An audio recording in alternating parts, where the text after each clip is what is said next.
I decided to build a creature. Meet Raisin. He lives on my desktop, takes naps, and occasionally he plots his escape. But sometimes he's really useful. So I wanted to show you how I built Raisin and what it's like to live with him. Okay, Raisin has two components, his body and his brain. So let's start with his body. Before I could build anything, I had to figure out what I really wanted him to look like. I sketched a few things, I did some research, but ultimately I worked with Claude to generate like 100 different ideas. Some were really bad, like this chihuahua, or this guy, but some were awesome. I really like these guys with their tentacles, I like this cat, but ultimately this guy caught my eye. He just needs some tentacles, different eyes, and to be purple and to have pupils. Now that we know what Raisin looked like, we needed to get him to move.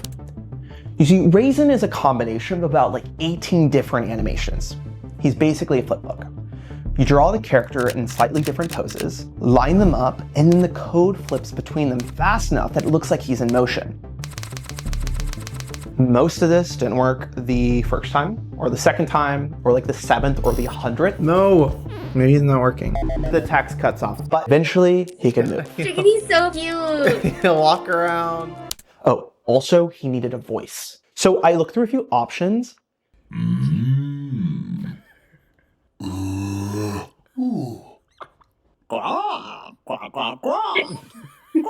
Stop. But ultimately landed on this. That's it. I like that one. Now his body was complete. But for him to do anything I hadn't told him to do, like talking, emoting really, reacting to me, he needed a brain.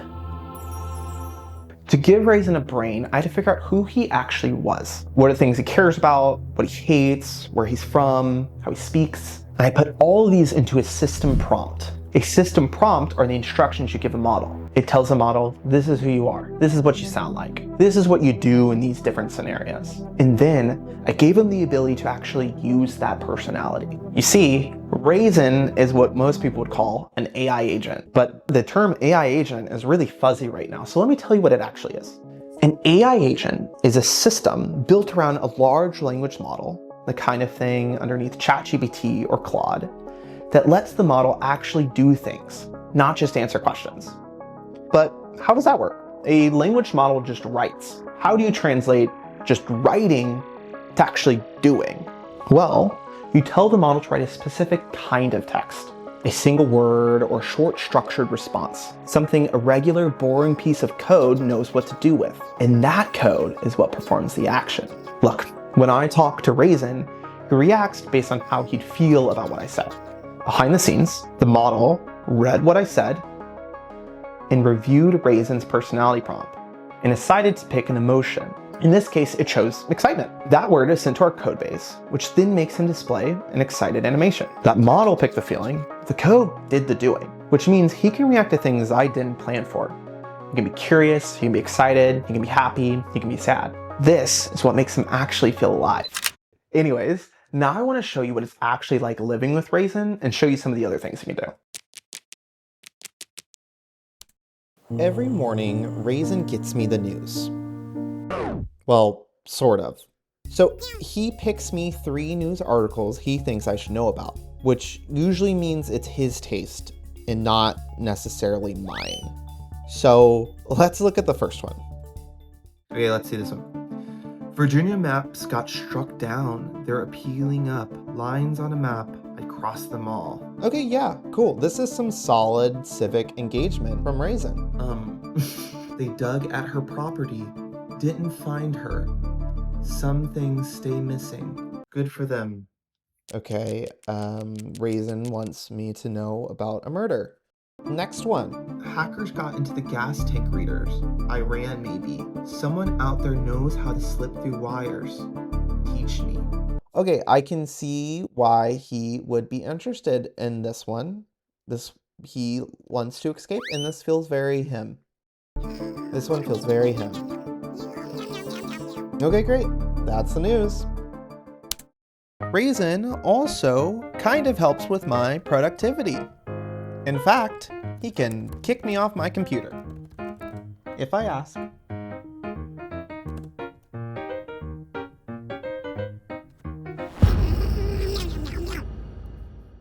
So while I'm working, he might be dancing, he might be climbing, he's doing whatever. But the whole time, he's watching. He's always watching.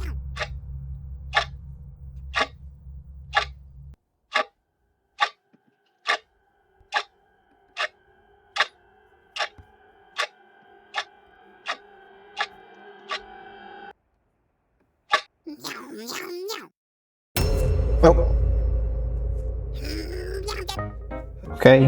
Okay, I'm just gonna finish this one thing.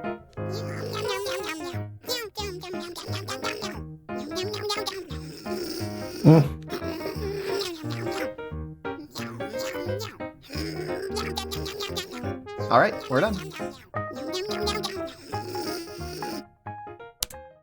Okay, I'm actually very hungry right now, but fortunately, we can cook something with Raisin. Double click on him. Oh, trying to hide. Double click on him, and we can click cook.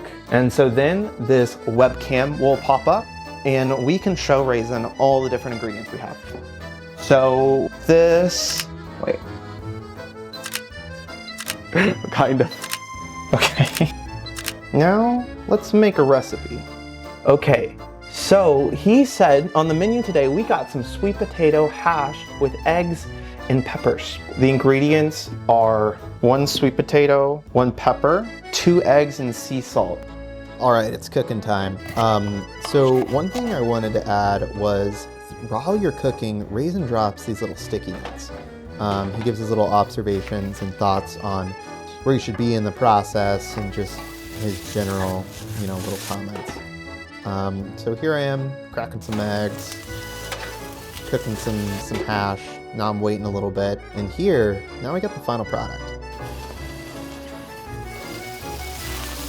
Whoa. All right. It looks like beige. It looks one color in this. Wow. Check this out. Here's what we're talking about. Check that out. I would say not all the peppers are cooked, and some of the potatoes are a little too cooked. Let's try it.